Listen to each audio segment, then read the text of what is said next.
السلام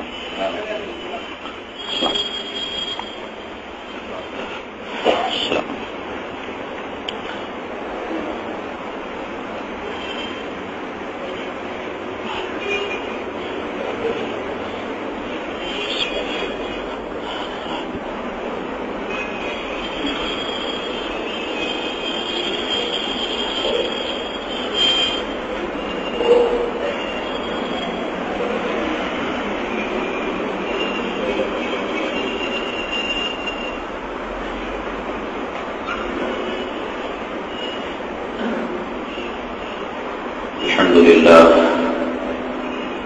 الحمد لله نحمده ونستعينه ونستغفره ونؤمن به ونتوكل عليه ونعوذ بالله من شرور أنفسنا ومن سيئات أعمالنا من يهده الله فلا مضل له ومن يضلله فلا هادي له ونشهد أن لا إله إلا الله وحده لا شريك له ونشهد أن سيدنا ومولانا محمدا عبده ورسوله صلى الله عليه وعلى آله وأصحابه وبارك وسلم تسليما كثيرا كثيرا أما بعد فأعوذ بالله من الشيطان الرجيم بسم الله الرحمن الرحيم من يعمل سوءا يجز به قال النبي صلى الله عليه وسلم ألا إن التقوى ملاك الحسنات أو كما قال النبي عليه الصلاة والسلام رب اشرح لي صدري ويسر لي أمري واحلل عقدة من لساني يفقهوا قولي اللهم صل على سيدنا مولانا محمد في أول كلامنا اللهم صل على سيدنا مولانا محمد في أوسط كلامنا اللهم صل على سيدنا مولانا محمد في آخر كلامنا معزز سامعین کرام،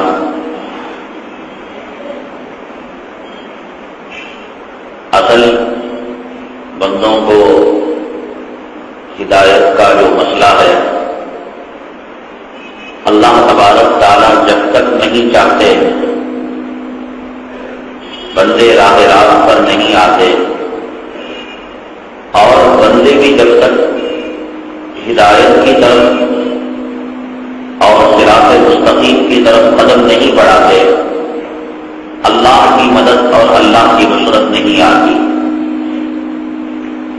کلام پاک میں اللہ تعالیٰ نے ارشاد فرمایا وَالَّذِينَ جَاهَدُوا فِينَا لَنَهْدِيَنَّهُمْ سُبُلَنَا، جو ہمارے راستے میں محنت کرتے ہیں اور مشقتیں برداشت کرتے ہیں، ہم ان کے لیے راستے مہیا کرتے ہیں اور انہیں ہدایت سے مالا مال کرتے ہیں۔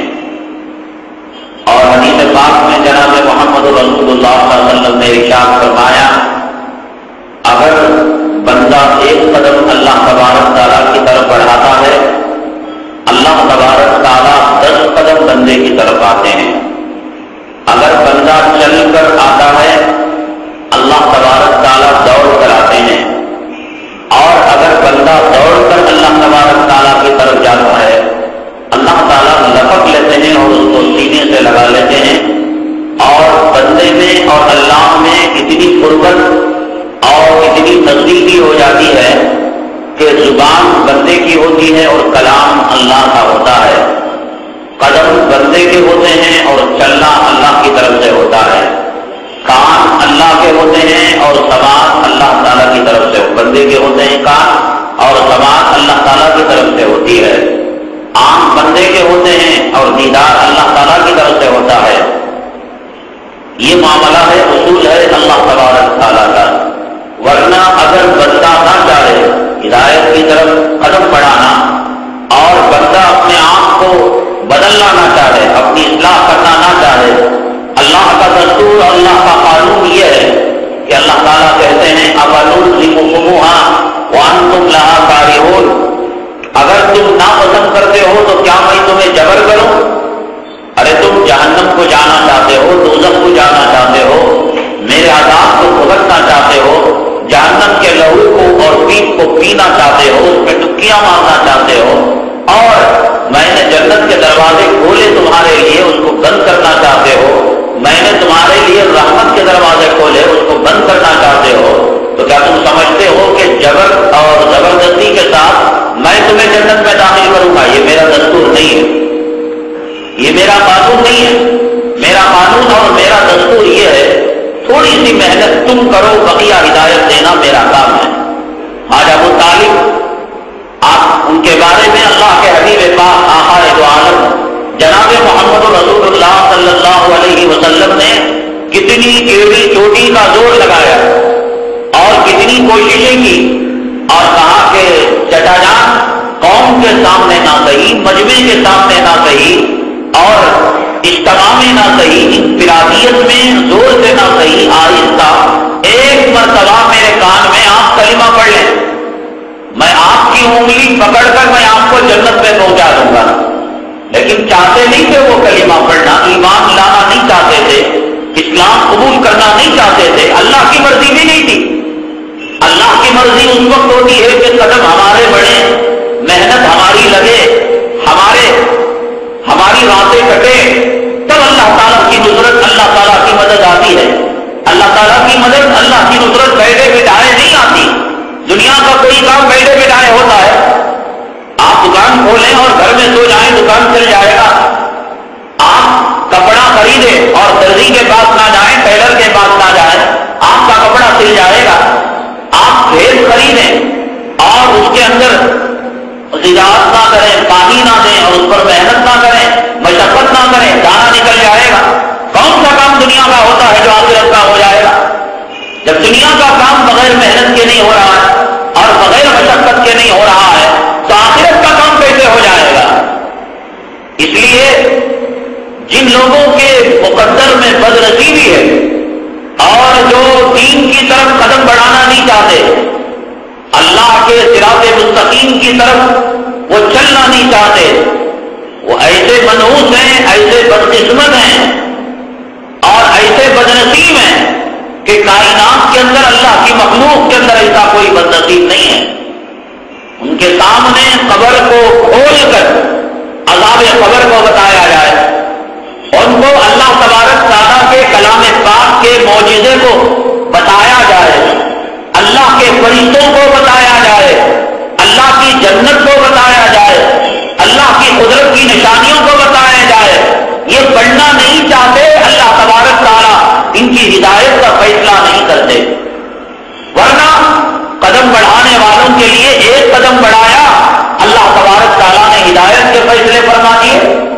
حضرت بشر حافظ رحمۃ اللہ علیہ ایک نمبر کے شرابی، کبابی، فاسق، فاجر اور اللہ کے دربار کے مجرم تھے، لیکن دل کے اندر ایک جستجو تھی اور دل کے اندر ایک جذبہ تھا کہ کچھ لوگ نماز پڑھتے ہیں، کچھ لوگ نماز نہیں پڑھتے، کچھ لوگ داڑھی رکھتے ہیں، کچھ لوگ داڑھی نہیں رکھتے، کچھ لوگ قرآن پڑھتے ہیں، کچھ لوگ قرآن نہیں پڑھتے۔ یا اللہ یہ ماجرا کیا ہے؟ مخلوق تیری ایک ہے، ایک مخلوق ہے، ایک ماں باپ کے بچے سب ماں کو مانتے ہیں، سب باپ کو مانتے ہیں۔ اگر کسی ماں باپ کے 15 بچے ہوں، 16 بچے ہوں، تو ایسا نہیں ہوتا کہ ان بچوں میں کچھ بچے کسی اور ماں کو مانے اور ان میں کچھ بچے کسی اور باپ کو مانے، سب اسی باپ کو مانتے ہیں اور اسی ماں کو مانتے ہیں۔ اے اللہ، یہ سب اگر تیرے بندے ہیں، یہ کیا ماجرا ہے؟ کوئی چاند کو مانتا ہے، کوئی سورج کو مانتا ہے، کوئی ستاروں کو مانتا ہے، کوئی آگ کو مانتا ہے، کوئی پانی کو مانتا ہے، کوئی اپنے ہاتھوں سے بنائے ہوئے بتوں کی پرستش کرتا ہے۔ مولا تیری عبادت یہ کیوں نہیں کرتے اگر سب تیرے بندے ہیں؟ یہ جستجو تھی، یہ تلاش تھی، لیکن تھے باطل اور فاجر۔ آدمی اگر گنہگار ہو، گنہگار ہونا عیب کی بات نہیں، گناہ سب سے ہوتا ہے، حضرات انبیاء علیہم السلام کو چھوڑ کر۔ کوئی ولی، کوئی غوث، کوئی پیر، کوئی قطب، کوئی ابدال، کوئی شہید، کوئی مومن ہوئے گناہ نہیں ہو سکتا، کوئی نہیں بچ سکتا. اس لیے کہ حدیث پاک میں جناب محمد رسول اللہ صلی اللہ علیہ وسلم نے ارشاد فرمایا کل بنی آدم خطاؤون وخیر الخطائین التوابون. ہر بنی آدم خطا کار ہے. اس کی شریعت میں، اس کی فطرت میں اللہ تبارک تعالیٰ نے لکھا ہے فَأَلْهَمَهَا فُجُورَهَا وَتَقْوَاهَا. اللہ نے کہا ہم نے انسان کے مزاج میں فجور کو بھی ڈالا، گناہ کو بھی ڈالا اور تقوی کو بھی ڈالا. اگر کوئی نوجوان کہتا ہے کہ ایک حسین نوجوان لونڈی سامنے سے گزر رہی ہے، میں نہیں دیکھتا، میرا دل اس طرف مائل نہیں، ایک نمبر کا جھوٹا ہے. اللہ نے کلام میں کہا کہ ہم نے زُيِّنَ لِلنَّاسِ حُبُّ الشَّهَوَاتِ مِنَ النِّسَاءِ وَالْبَنِينَ وَالْقَنَاطِيرِ الْمُقَنطَرَةِ. ہم نے لوگوں کے دلوں میں محبت ڈالی، مال کی محبت ڈالی. اگر کوئی کہتا ہے کہ بلڈنگ کو دیکھ کر میرا جی نہیں لگ جاتا، اگر کوئی کہتا ہے کہ کاروں کو دیکھ کر میری طبیعت اس طرف نہیں جاتی، یعنی دل میں میرا خیال نہیں آتا کہ اللہ مجھے ایسا کار دے دیتا، ایسی کار دے دیتا، ایسا بنگلہ دے دیتا، ایسا دولت مند ہو جاتا، ایسی عورت مجھے مل جاتی. اگر کوئی کہتا ہے کہ میرے دل میں بات نہیں آتی ہے، یہ فطرت کے خلاف بات ہے. پیدا کرنے والے اللہ نے کہا زُيِّنَ لِلنَّاسِ، ہم نے لوگوں کے لیے مزین کر دیا ہے عورتوں کی محبت کو، مال کی محبت کو، دولت کی محبت کو. یہ ہوتا ہے. گناہ کا ہونا کوئی عیب کی بات نہیں، گناہ سب سے ہوتا ہے، لیکن گناہ کرنے کے بعد گناہ پر باقی رہنا اور گناہ کرنے کے بعد توبہ کی توفیق نہ ہونا اور گناہ کرنے کے بعد شرمندہ نہ ہونا اور گناہ کرنے کے بعد گناہ پر فخر کرنا اور گناہ کی تعویل کرنا. ارے یار کیا ملیشیا میں مسلمان نہیں رہتے؟ مکے میں مدینے میں مسلمان نہیں رہتے؟ وہ داڑھی نہیں بڑھاتے؟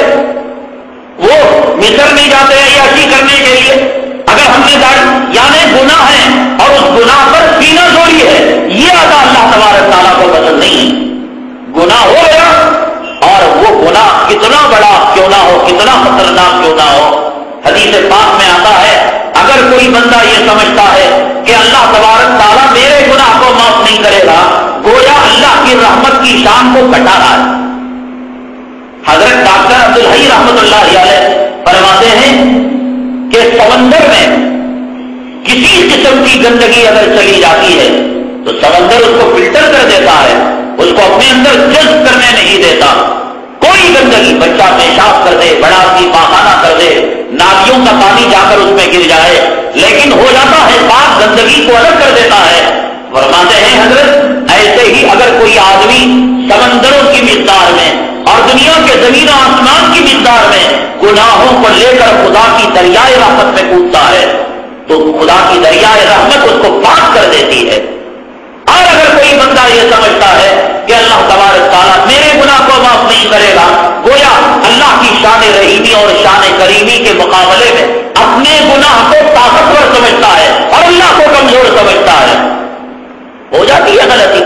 داڑیاں مڑ گئی کوئی بات نہیں، روزے چھوٹ گئے کوئی بات نہیں، نمازیں چھوٹ گئی کوئی بات نہیں، لیکن آدمی اس پر اصرار نہ کرے، آدمی اس گناہ پر باقی نہ رہے.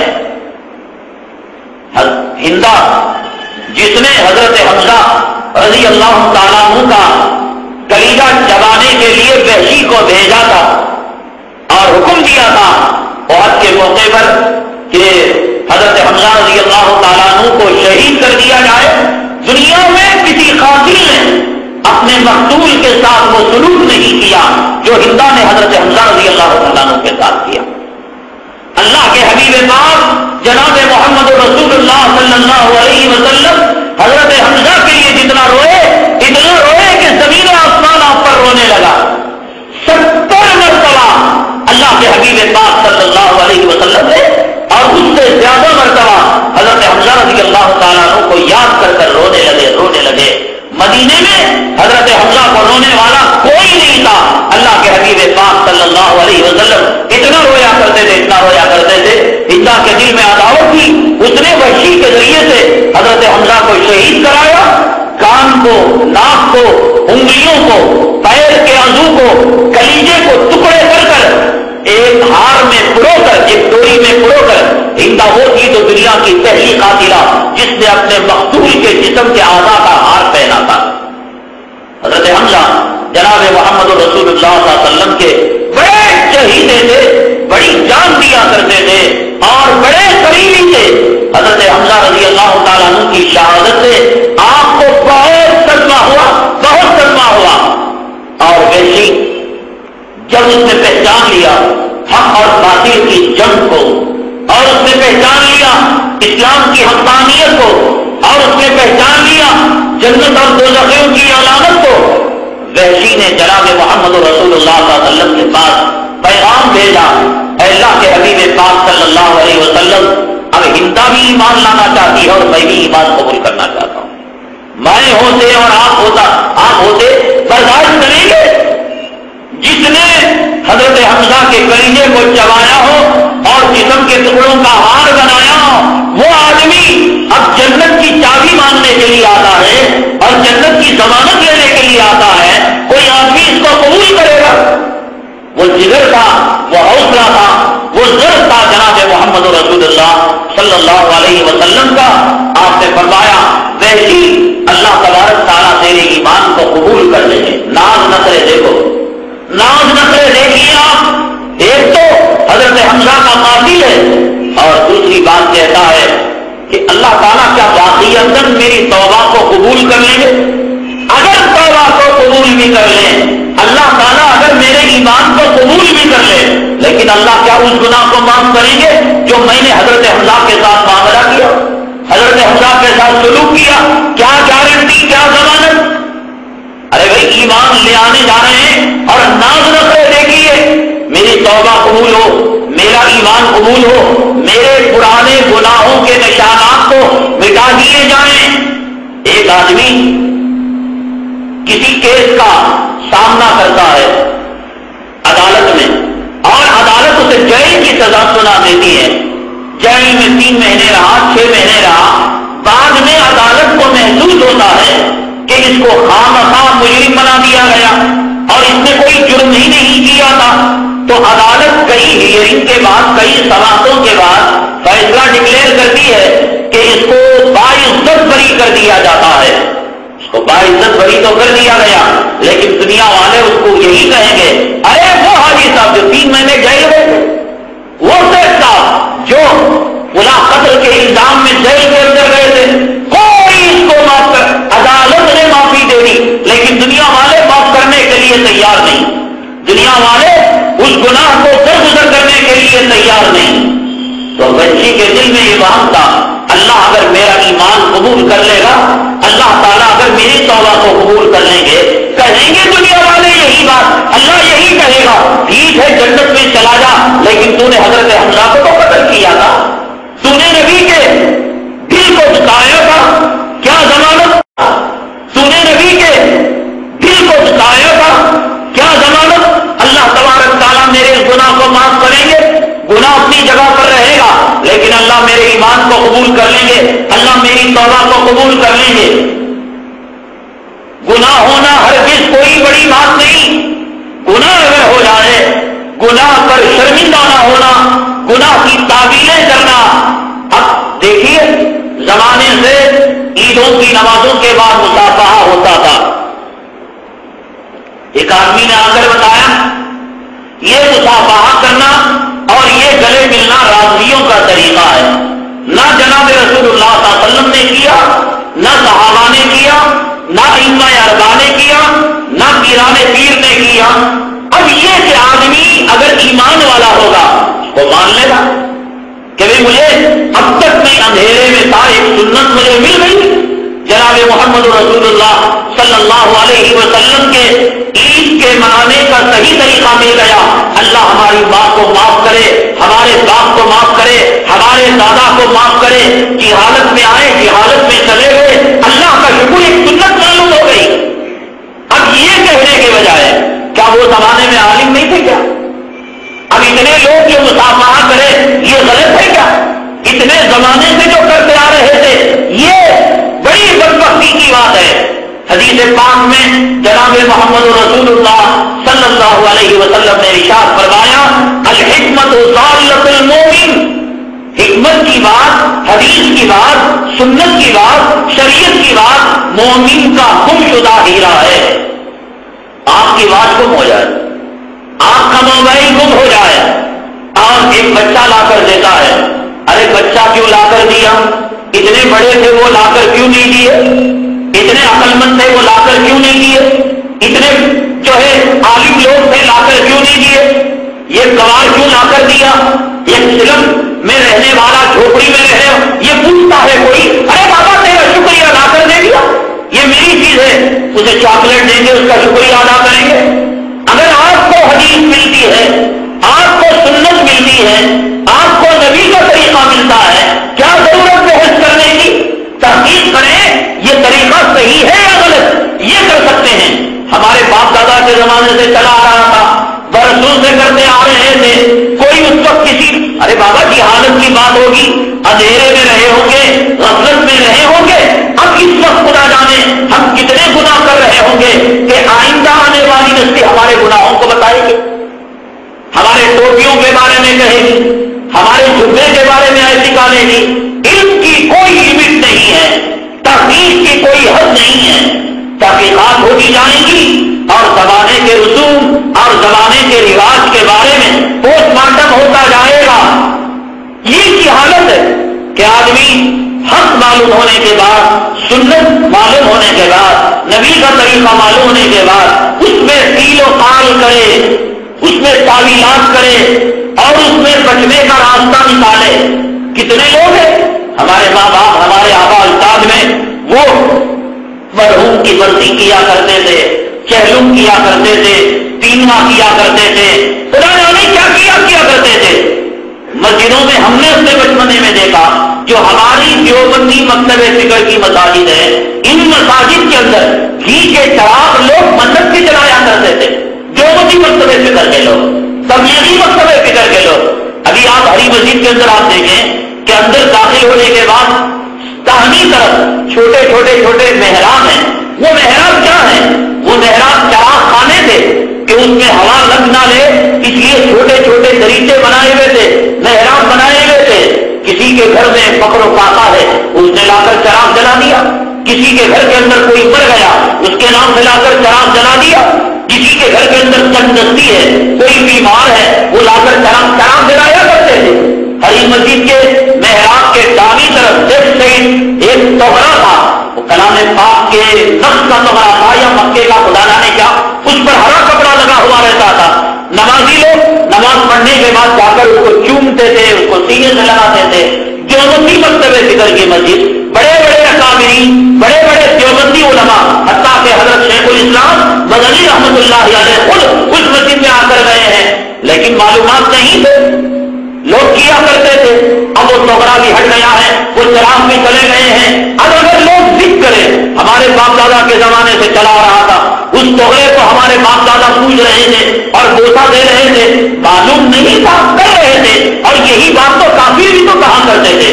جب کافروں سے کہا جاتا تم بت پرستی کو چھوڑ دو، تم شرک کو چھوڑ دو، تم کفر کو چھوڑ دو، تم بتوں کی پوجا کو چھوڑ دو، یہی تو جواب دیتے تھے، انا وجدنا آباءنا کذالک یفعلون، ہم نے اپنے باپ دادا کو یہ کرتے ہوئے پایا تھا. یہ کوئی دلیل ہے؟ کلام پاک نے کہا اگر تمہارے باپ دادا ہدایت سے ہٹے ہوئے ہو تو کیا تب بھی تم ان کی بات مانو گے؟ ہدایت پر عمل نہیں کرو گے؟ گناہ کا ہونا کوئی عیب کی بات نہیں، داڑھی منڈا لی، چوری کی بات سن کر کوئی عیب کی بات نہیں، رشوت لے لی بچوں کے خاطر کوئی عیب کی بات نہیں، سود میں ملوث ہو گئے کوئی عیب کی بات نہیں. لیکن جب یہ بات معلوم ہوئی کہ سود میں ملوث ہونے والا اپنی ماں کے ساتھ دن میں 36 مرتبہ اس کے آبرو کو لوٹنے والا ہے، پھر بھی سود لے، کائنات میں اس سے بڑا بدبخت اور کوئی نہیں. رشوت لینا کوئی بات نہیں، رشوت لینے کے بعد پتا چل گیا کہ رشوت جو میں پیٹ میں داخل کر رہا ہوں، جہنم کے لہو کو اور جہنم کے پیٹ کو داخل کر رہا ہوں، پھر بھی رشوت لے اور جس سے رشوت لی اس کی رقم کو واپس نہ کرے، یہ بدبختی کی بات ہے. داڑھی مڈائی معلوم نہیں تھا، مڈانے کے بعد معلوم ہو گیا نبی کو یہ چہرہ پسند نہیں، قیامت میں شفاعت نہیں مل سکتی، حوض کوثر کا پانی نہیں مل سکتا، قبر میں عذاب سے چھٹکارا نہیں مل سکتا، پل صراط میں نجات نہیں مل سکتی، جنت کے دروازوں میں داخلہ نہیں مل سکتا. پھر بھی داڑھی مڈانا کتوں اور سوروں سے بدتر کام ہے. گناہ ہو گیا کوئی بات نہیں، توبہ کرے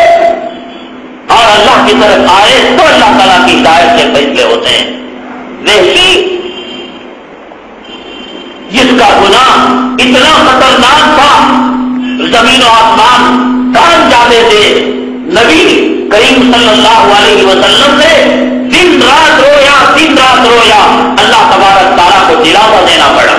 لیکن ویسی جب ایمان قبول کرنا چاہتے تھے، کتنے کنڈیشن، میری توبہ قبول ہو، میرا ایمان قبول ہو، میری پرانی نشانی جو جرم ہے اس جرم کی علامت کو، نام و نشان کو ختم کیا جائے۔ کل قیامت تک کوئی یہ نہ کہے ارے وحشی تو وہ تھا جس نے یہ خطا کی، جس نے یہ جرم کیا، جس نے یہ غلطی کی، جس نے حضرت حمزہ کو شہید کیا، ان کے کلیجے کو نکال کر ہندا کو دیا اور ہندا نے لوگوں کے سامنے چبایا، یہ لوگ نہ کہے۔ کیا ضمانت، کیا گارنٹی؟ اللہ کے حبیب پاک صلی اللہ علیہ وسلم کہنے لگے وحشی تم ایمان تو لے آؤ، تمہیں کوئی تانا نہیں دے گا اور تمہیں کوئی گالی نہیں دے گا۔ نہیں میں نہیں مانتا، مجھے کوئی سند ہو۔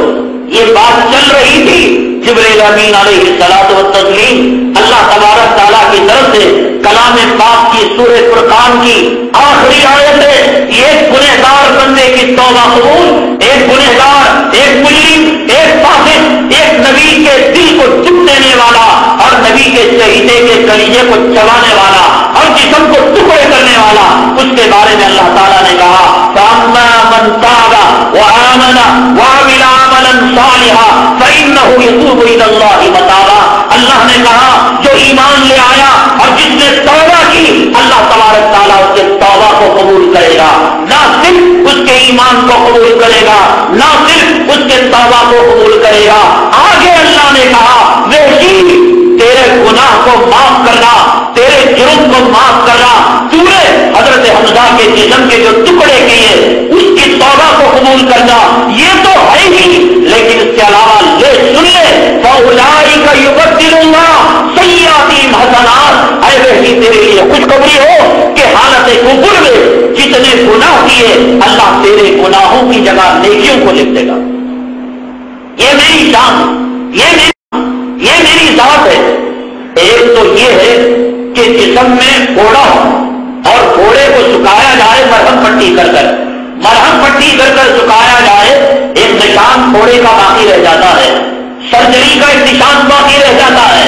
لیکن اللہ نے کہا نہ صرف ایک پھوڑے کو سکھائیں گے، نہ صرف ایک اس نشان کو ختم کریں گے، بلکہ اس جگہ ایسا حسن پیدا کریں گے، ایسی خوبصورتی پیدا کریں گے کہ لوگ اس حسن کے اندر ایسا مبتلا ہوں گے کہ تمہارے پھوڑے کو، تمہارے نشان کو بھول جائیں گے۔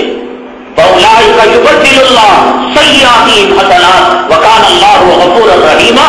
اللہ کہتے ہیں جو ایمان لے آیا اور جس نے خالص توبہ کی، اللہ کہتے ہیں نہ صرف کہ اس گناہ کو معاف کریں گے، اس گناہ کے نشان کی جگہ ہم حسنات کے پودوں کو اگا دیں گے۔ یوں حضرت وحشی ایمان لے کر آتے ہیں۔ اللہ کے حبیب پاک جناب محمد رسول اللہ صلی اللہ علیہ وسلم حضرت وحشی کو فرماتے ہیں وحشی اللہ تبارک تعالیٰ نے تمہارے ایمان کو قبول تو کر لیا ہے، لیکن میرے چٹاتے غم کو میں دل سے نہیں نکال سکتا، اس لیے مہربانی ہوگی جب تک میں زندہ ہوں یا تم زندہ ہو میرے سامنے وحشی تم نہ آنا، تمہارے آنے سے حمزہ کی یاد تازہ ہو جاتی ہے، تمہاری توبہ تو قبول ہوگی، تمہارا ایمان اللہ کے یہاں مقبول تو ہو گیا، لیکن شرط یہ ہے کہ تم میرے سامنے نہ آنا، تمہارے آنے سے حضرت حمزہ کی یاد تازہ ہو جاتی ہے۔ اللہ تعالیٰ کا قانون یہ ہے، اللہ تعالیٰ کہتے ہیں کہ کچھ قدم تم بڑھاؤ والذین جاہدوا فینا لنہدینہم سبلنا، کہ جو ہماری طرف قدم بڑھاتا ہے ہم ہدایت کے فیصلے کرتے ہیں۔ حضرت وحشی جنہوں نے اتنے بڑے جرم کیے، گناہ کیے، حضرت حمزہ کا قتل کیا، آپ کو شہید کیا، آپ کے جسم کے ٹکڑے کیے، اللہ تبارک تعالیٰ نے ان کے ایمان کو قبول کر لیا۔ لیکن جو مسلمان جن کی ماں بھی مسلمان، جن کا باپ بھی مسلمان، جنہوں نے رمضان کے اندر سحری بھی کیا، رمضان کے اندر افطاری بھی کیا، رمضان کے اندر روزے بھی رکھے، رمضان کے اندر تراویح بھی پڑھی، رمضان کے اندر اللہ کے قرآن کو بھی سنا، رمضان کے اندر صدقہ بھی کیا، رمضان کے اندر خیرات بھی کیا، رمضان کے اندر نیکیاں بھی کی، رمضان کے اندر اعتکاف بھی کیا، اور کرنے کے بعد دیکھ رہے حشرات مسجدوں پر وہ جو قدیم مصلی ہیں، ان قدیم مصلیوں کو چھوڑ کر کوئی ایک مصلی آپ کو زائد ملا، ایک مسلمان اللہ کا بندہ رمضان کے سپنے میں بدلا ہوا داڑھی رکھنے والا مل گیا، اعتکاف میں بیٹھنے والا داڑھی مڑا کر سنیما کو چلا گیا، پاک راتوں کی تلاش کرنے والا، پاک راتوں کو ڈھونڈنے والا، پاک راتوں کے اندر ذکر کرنے والا، رو رو کر دعائیں کرنے والا کہاں ہے؟ پارکوں کو آباد کرنے والا، سنیما گھروں کو آباد کرنے والا، اور کہاں ہے؟ وہ ہے پکنک کے اڈوں کو آباد کرنے والا۔ دیکھیں آپ فجر میں، دیکھیں آپ ظہر میں، پرانے مصلیوں کے علاوہ ایک مصلی آپ کو رمضان کا نہیں ملے گا۔ کہاں گئے مسلمان کو؟ یہ کیوں کیا کرتے تھے سحری؟ یہ کیوں کیا کرتے تھے افطاری؟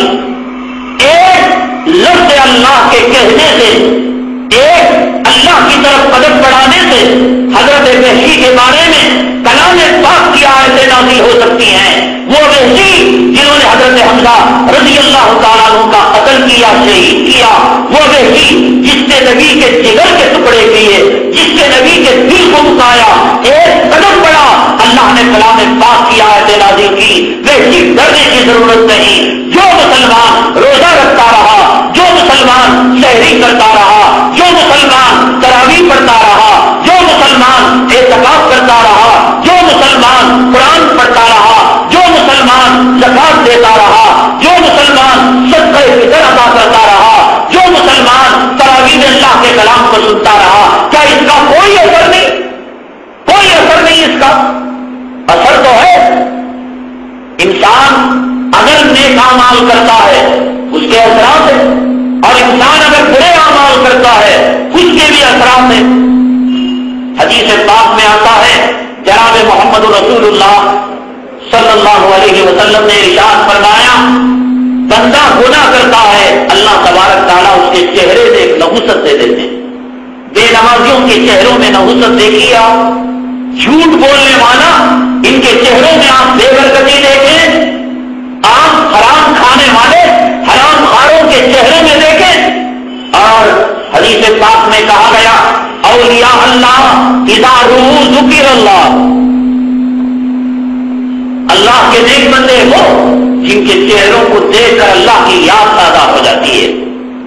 حرام خور جن کو دیکھ کر جانور بنا مانگے، خنزیر بنا مانگے، کتا بنا مانگے، اے اللہ یہ کیسے چہرے ہیں، یہ کیسے منحوس ہیں، یہ کیسی بنائے ہیں جن کی وجہ سے مولا بارشیں رک گئی ہیں، اے اللہ جن کی وجہ سے تیرے عذابات آ رہے ہیں، اے اللہ جن کی وجہ سے تیرے مدارس میں پڑھنے والے معصوم حافظوں پر بمباری ہو رہی ہے، علماء پر بمباری ہو رہی ہے، اور علماء کو، مجاہدوں کو ان کمینوں کی وجہ سے، ان منحوسوں کی وجہ سے قید کیا جا رہا ہے۔ کون سے دن دیکھتے آ رہے ہیں آج مسلمانوں کو؟ 9 سال کا حافظ قرآن مدرسے میں پاکستان کے پڑھتا ہے، صبح کے وقت تہجد کی نماز پڑھ کر فجر کی نماز کی تیاری کرتا ہے اور بمباری ہو جاتی ہے۔ تہجد کی نماز پڑھنے کے بعد فجر کی نماز کی تیاری کے بیچ کلام پاک کی تلاوت میں ایک مولوی لگتا ہے، ایک پرہیزگار لگتا ہے۔ یہ سب نحوست ہے، یہ سب نحوست ہے ان بدکاروں کی، ان بدماشوں کی، جس کی وجہ سے آج امت مسلمہ اللہ تبارک تعالیٰ کے اس عذاب کو جھیل رہی ہے۔ اللہ تبارک تعالیٰ وقت کے قارون کو، وقت کے فرعون کو، وقت کے دجال کو، امریکہ کو اور بش کو، ٹونی بلیر کو وقت کا ظالم بنا کر مسلمانوں پر مسلط کر دیا ہے۔ آئے دن مسجدوں پر بمباری ہو رہی ہے، کوئی ان کا پرسان حال نہیں ہے۔ آئے دن مدارس عربیہ پر بمباری ہو رہی ہے، علماء کو شہید کیا جا رہا ہے، حفاظ کرام کو شہید کیا جا رہا ہے، مساجد کے نام و نشان کو ختم کیا جا رہا ہے، کوئی ان کا پرسان حال نہیں۔ یہ تو افغانستان کی بات ہوگی، اور یہ امریکہ کی بات ہوگی، پاکستان کی بات ہوگی۔ خود آپ کے بنگلور کے اندر اس وقت کیا ہو رہا ہے آپ کو معلوم؟ ایک کافر دن کے اجالے میں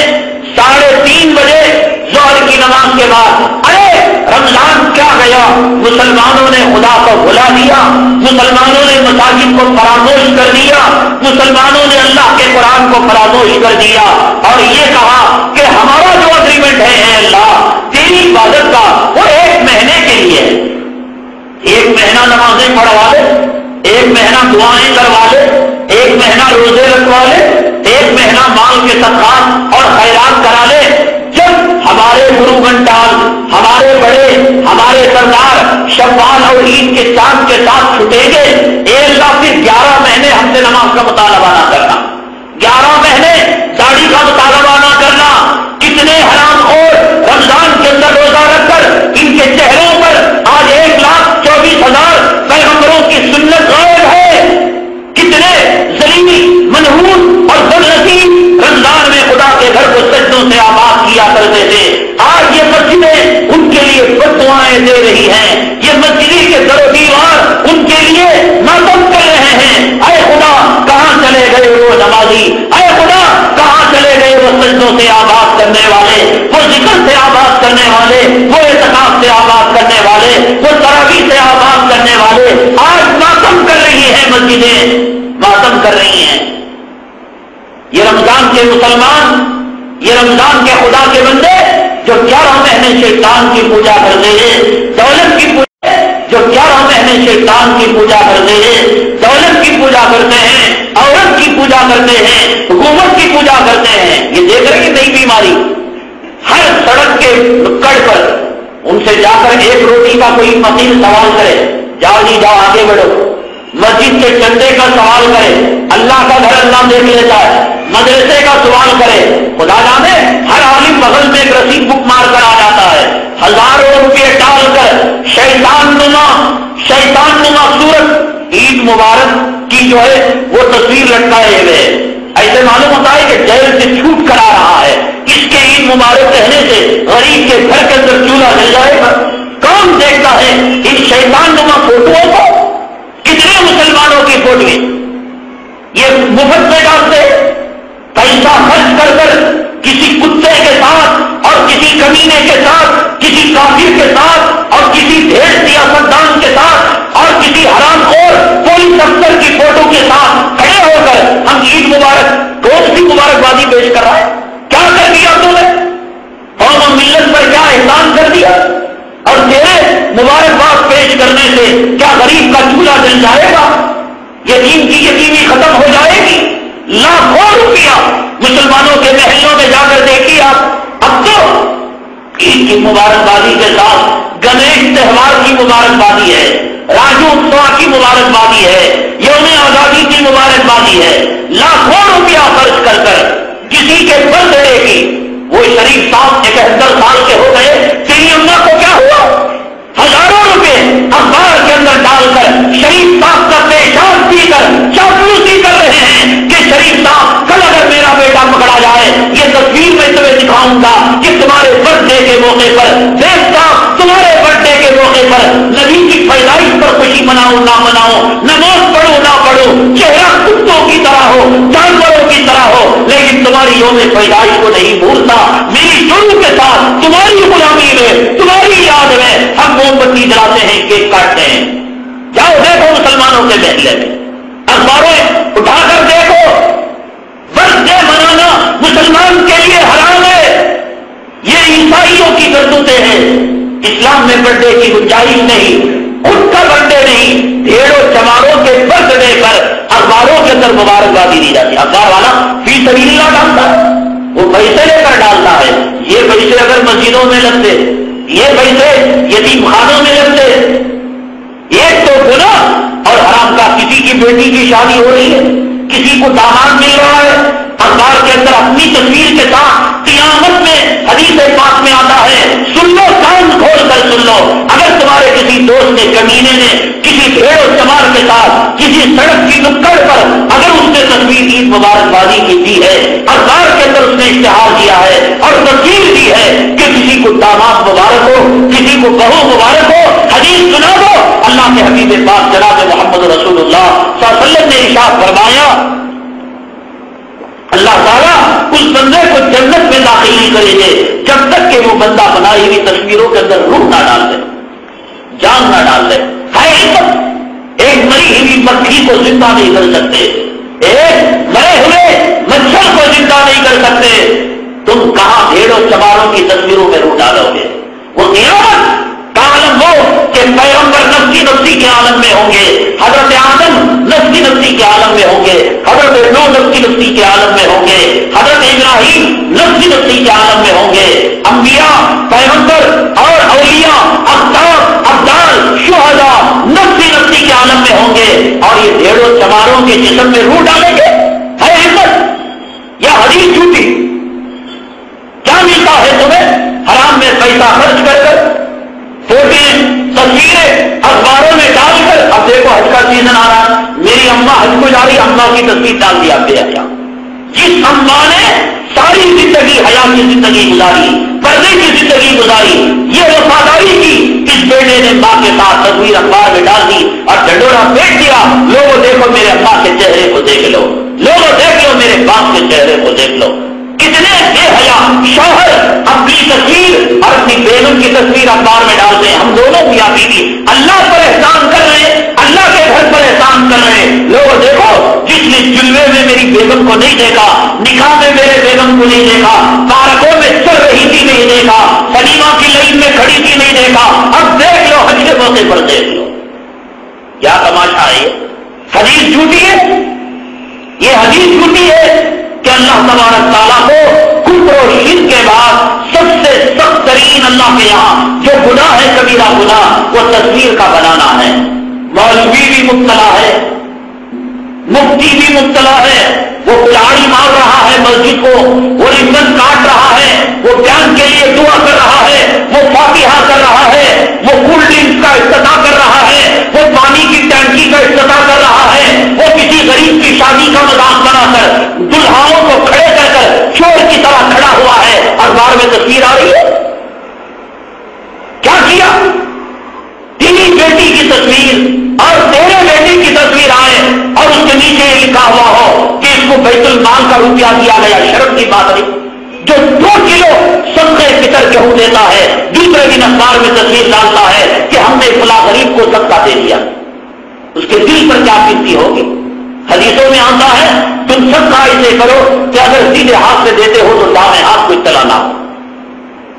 سلائی کی مشین بھی اخبار میں فلاں رڈی صاحب اور فلاں MLA صاحب، فلاں منسٹر صاحب، فلاں جو ہے گنپتی صاحب، کون اسما بیگم کو، فاطمہ بیگم کو، خدیجہ کو سلائی مشین دے رہی ہے، وہ دوپٹہ ڈالے ہوئے اور بھیڑوں چمار سے سلائی کی مشین لے رہی ہے، اخبار والا فوٹو پکڑ کر قوم پر تھوک رہا ہے، کمینوں زکات خورو حرام خورو، تم ایک غریب کو سلائی کی مشین نہیں دے سکتے، بھیڑوں چمار دے رہا ہے، اخبار میں تصویر آ رہی ہے۔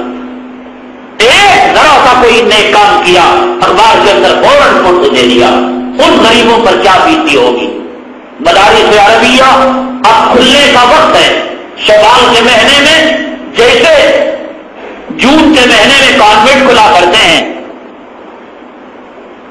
اور اسکول کھلا کرتے ہیں، عربی جو مدرسے ہیں وہ جو کھلا کرتے ہیں رمضان کے مہینے کے گزرنے کے بعد 10 شوال کو کھلا کرتے ہیں۔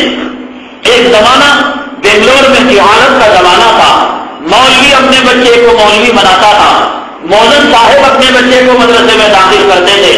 الحمدللہ علماء کی محنتیں، ہمارے بزرگوں کی محنتیں، ہمارے اکابرین کی محنتیں اور ان کے ثمرات اور ان کی جدوجہد آج رنگ لائی۔ کتنے مالدار ہیں اپنے بچوں کو مدرسوں کے حوالے کر رہے، کتنے سیٹ ہیں، کتنے اہل ثروت ہیں۔ الحمدللہ آج ایک فضا ہے مدارس عربیہ میں بچوں کو داخل کرنے کی۔ ایک وقت ہم نے بنگلور میں دیکھا مدرسہ کھلتا تھا لیکن مدرسے کے لیے بچے نہیں ملتے تھے، اب الحمدللہ وہ وقت آ چکا ہے بچے ہیں لیکن داخلہ نہیں مل رہا ہے۔ اللہ کا کرم ہے۔ ایک بات، آپ اگر اپنے بچوں کو داخل کرانا چاہتے ہیں یا آپ کے رشتے دار، آپ کے بھائی، خالہ، پھوپھی یا سالے یا کوئی اور دوست اگر اپنے بچوں کو داخل کرانا چاہتے ہیں، دیکھو بچے کی زندگی ایک امانت ہے۔ آپ اگر اس کو کسی مدرسے کے اندر داخل کرتے ہیں، کسی عالم کے صلاح مشورے کے بعد اپنے بچے کو مدرسے کے اندر داخل کریں، اخبارات کے اندر دنیا کے اعلانات آئیں گے، ہمارے مدرسے میں قیام فری ہے، ہمارے مدرسے میں کھانا فری ہے، ہمارے مدرسے میں دوا دارو فری ہے، کتابیں کی قیمت نہیں لی جاتی۔ پیسوں کے مر بھوکے ہو کر اخبار کا اشتہار دیکھ کر آپ اپنے بچے کو مدرسے کے اندر داخل نہ کریں، یا جو مدرسہ شہرت والا ہو اس مدرسے میں بھی داخل نہ کریں۔ اس مدرسے کی بڑی شہرت ہے، اس مدرسے کے اندر فلاں بڑی پگڑی رہتی ہے، فلاں بڑا جھبا رہتا ہے۔ جب تک کسی عالم سے تحقیق نہ کرو اور جس عالم پر آپ کا اعتماد ہو اور بھروسہ ہو اس سے رائے مٹوں کے بچے کی زندگی بڑی قیمتی ہے۔ گئے ہوئے سال اور گزرے ہوئے سال واپس نہیں آ سکتے۔ اگر آپ نے غلط مدرسے میں داخل کر دیا، 2 سال لگ گئے، 1 سال لگ گئے، اس کے بعد کوئی نتیجہ نہیں نکلا، اس کا ایمان خراب ہو گیا، اس کا عقیدہ خراب ہو گیا، اس کے پڑھنے کا لب و لہجہ خراب ہو گیا، ذمہ دار آپ ہوں گے۔ اب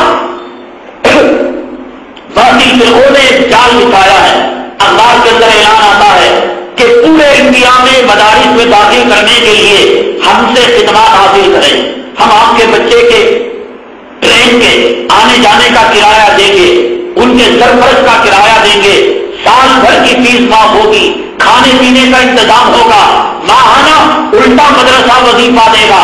یہ بہت ضروری بات ہے، آپ اپنے خاندان والوں کو، ملک والوں کو، جاننے پہچاننے والوں کو، ملنے جلنے والوں کو اس ضروری بات کی اطلاع دے دیں، ایسے دھوکے میں نہ آئیں، کسی عالم سے صلاح مشورہ کریں۔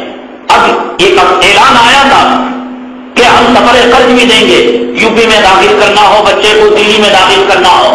اب جب تحقیق کی گئی تو پتا چلا وہ رضا خانی بریلوی مکتب فکر کا آدمی ہے۔ آپ کو کیا معلوم؟ مدرسہ کا نام سنا، آپ نے کہا ٹھیک ہے صاحب، کون مدرسے کو جائے گا، کون فیس بھرے گا؟ اب جو ہے اس عالم کو فون کیا تو اس کے آدمی کو بھیج کر اس نے بچے کو بلا لیا، سفر خرچ بھی وہی دے گا، مہینے کا وظیفہ بھی وہی دے گا، کپڑے بھی وہی دھلائے گا، کھانے کی فیس بھی معاف ہے۔ چلو ہم آرام سے گھر میں شرارت کر رہا تھا بچہ، لیکن ہو گیا وہ رضا خانی، ہو گیا بریلی، ہو گیا ایمان اس کا خراب، ہو گیا اس کا عقیدہ خراب۔ اس لیے آپ سوچ سمجھ کر ہر اشتہار کو، ہر اعلان کو، ہر اچھا مدرسہ سمجھ کر اپنے بچے کی امانت کو آپ ضائع نہ کریں۔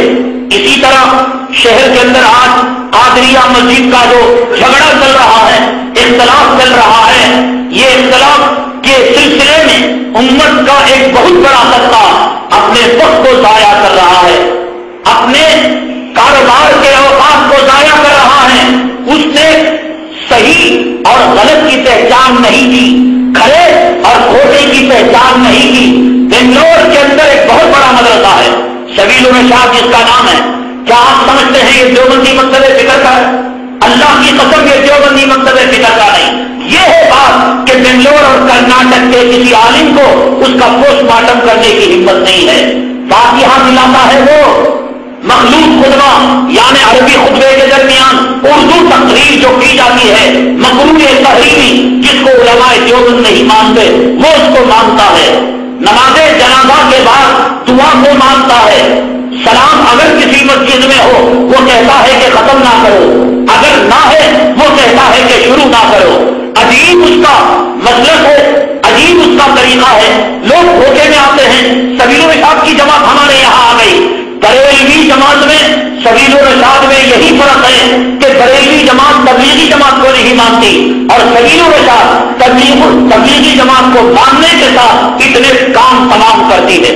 جتنے رشادی ہیں دیکھو، اگر ان سے کہو فاتحہ دلانے کے لیے وہ فاتحہ دلائیں گے، اگر ان سے کہو سلام پڑھنے کے لیے وہ سلام پڑھیں گے، اگر ان سے کہو دعا کے بعد نماز جنازہ کے بعد دعا کرنے کے لیے دعا کریں گے۔ سبیل الرشاد کے جو محتمیم ہیں دارالعلوم دیوبند کے فارغ ہیں، لیکن اپنے نام کے ساتھ قاسمی کا لقب نہیں لگاتے۔ مفتی اشرف علی قاسمی نہ اشتہار کے اندر آتا ہے، نہ وہ کہلوانا پسند کرتے ہیں، نہ وہ جو ہے اس لقب کو پسند کرتے ہیں۔ وہ ان کے نام کے ساتھ کہتے ہیں مفتی اشرف علی باقری۔ دیوبند کے یہ لوگ مخالف ہیں۔ دیوبندی علماء اکابرین شیخ الحدیث بڑے بڑے آتے ہیں، جھوپڑ پٹی کے مدرسوں میں، شکاری پالے کے مدرسے میں قیام کرتے ہیں، شاہ ولی اللہ میں قیام کرتے ہیں، لیکن کبھی سبیل الرشاد والے ان کی میزبانی کو قبول نہیں کرتے۔ کبھی بڑے بڑے اکابرین دارالعلوم سبیل الرشاد نہیں جاتے۔ اتنے بڑا مدرسہ جس کے لوگ تبلیغی جماعت میں جاتے ہیں اس کا یہ پوسٹ مارٹم ہے، تو دوسرے مدرسوں کا کیا انجام ہوگا؟ وہ بورڈ لگا کر اور لیبل آئیں کھلی ہوئی بات ہے، اگر وہ کہتے ہیں کہ فاتحہ نہیں دلاتے تو وہ اپنا مسلک ایشو کریں، اپنا فتویٰ ایشو کریں۔ وہ تصویروں میں آتے ہیں، وہ اخباروں میں آتے ہیں، کوئی نہیں کہتا کہ صاف تصویر کے اندر آنا حرام ہے۔ بخاری شریف پڑھائی جاتی ہے کہ تصویر کشی حرام ہے، لیکن وہیں کے مدرسین ربن کاٹتے ہوئے لہاڑا مارتے ہوئے تصویر کے اندر آ جاتے ہیں۔ تو یہ مدرسے کا نام سن کر، مدرسے کی شہرت سن کر اور مدرسے کے بڑے پگڑیوں کو دیکھ کر، بڑے امامے کو دیکھ کر، بڑے تصویر کے دانوں کو دیکھ کر اللہ کی قسم دھوکے میں نہ آئیں۔ ظاہری شکل صورت کو دیکھ کر، سفید جھبوں کو دیکھ کر، سفید امامے کو دیکھ کر وہ مدرسہ بھلے سے کسی درخت کے نیچے چلتا ہو، کسی جھوپڑ پٹی میں چلتا ہو، یہ بات اس لیے مجھے معلوم کہ یہ بات کہنے کے بعد مجھے اختلافات کا سامنا کرنا پڑے گا۔ ان کے ماننے والے چیلے اور ان کے ماننے والے، ان کے جو مریدین ہیں وہ کہیں گے کہ تم نے سبیل الرشاد کے خلاف بات کہی، ہم نے خلاف بات نہیں کہی، لوگوں کو آگاہ کیا کہ سبیل الرشاد دیوبند کا بچہ نہیں ہے۔ 1984 میں گوری پارلے کی مسجد کے اندر میں امامت کر رہا تھا، تقریباً 12 اور 13 تراویح کے بعد مقتدیوں میں اور امام میں اختلاف پیدا ہو گیا۔ اس وقت تک آپ ہی کی طرح میں بھی سمجھ رہا تھا یہ تبلیغی مکتب فکر کا مدرسہ ہے، دیوبندی مکتب فکر کا مدرسہ ہے۔ ہمارے اکابرین حضرت شیخ الاسلام، حضرت مدنی اور حضرت شیخ الہند کے درس کا مدرسہ ہے۔ اللہ کی قسم میں بھی یہی سمجھ رہا تھا۔ جب تراویح کے بعد وہ جو تسبیح پڑھی جاتی ہے منبری والمحراب، پرانے لوگ جو پڑھا کرتے تھے، لوگ بہت ماننے لگے۔ میں نے کہا ان کے منوانے سے ہم اپنی تنخواہ کو تھوڑی نہ بڑھائیں گے، ان کے ماننے کا فائدہ یہ ہوگا کہ ہم ان کے سامنے صحیح سنت پیش کریں گے، بدعت کو ختم کریں گے۔ اس کے لیے پہلا قدم یہ اٹھایا کہ 4 رکعت تراویح میں جو تسبیح پڑھی جاتی ہے، ہم نے کہا یہ تسبیح پڑھنا کوئی ضروری نہیں ہے، آدمی ذکر کر سکتا ہے، تلاوت کر سکتا ہے، درود پڑھ سکتا ہے، چھوٹی ہی رکعتوں کو پڑھ سکتا ہے۔ لوگ کہنے لگے حضرت ہم آپ پر ایمان لاتے ہیں، اب تک آپ نے کوئی غلط بات نہیں کہی، لیکن یہ کہ ابھی آپ اس زمانے کے بچے ہیں، فلاں جامعہ مسجد میں پڑھا جاتا ہے، فلاں سبیل الرشاد کے اندر اس قسم کی باتیں وہاں کے علماء کہتے ہیں۔ ایک کام کرو آپ، اگر آپ اپنی بات کی تصدیق وقت کے مدرسے سبیل الرشاد سے کرا دو گے تو ہم جو ہے کل سے اس تجویز کو بند کر دیں گے۔ مجھے بڑی خوشی ہوئی کہ لوگ کسی بریلوی مدرسے کا نام نہیں لے رہے، یہ لوگ کسی جو ہے رضاخانی مدرسے کا نام لے رہے۔ یہ تو ہمارے اکابرین کا، یہ تو وہ مدرسہ کہ جہاں پر جو ہے تبلیغی اجتماعات ہم نے اپنے بچپنے کے اندر دیکھے، بڑی خوشی ہوئی۔ ہم نے سوچا یہ لوگ ہار جائیں گے، یہ لوگ اللہ کی قسم کہہ رہا ہوں اب جب مٹبھیڑ ہوگی ہم اس چیز کو ثابت کریں گے، ہم ثابت کریں گے کہ دیوبندی مکتب فکر سے ہٹا ہوا مدرسہ ہے۔ بتا دو دنیا والوں کو، قوم کے لوگوں کو، اگر وہ مسلک پسند ہے مصلحت کا کہ فاتحہ کی جگہ فاتحہ ہو، نہ ہونے کی جگہ نہ ہو، ہونے کی جگہ ہو، اگر کسی کو پسند ہے تو جائے، لیکن یہ خیال رکھے کہ دیوبند کا نہ وہ بچہ ہے نہ دیوبندی مکتب فکر کا قائل ہے۔ بڑی خوشی ہوئی، بڑی مسرت ہوئی۔ 2-3 کاروں میں وہاں کے ذمہ دار اور وہاں کے جو مقتدی تھے بیٹھ کر آئے۔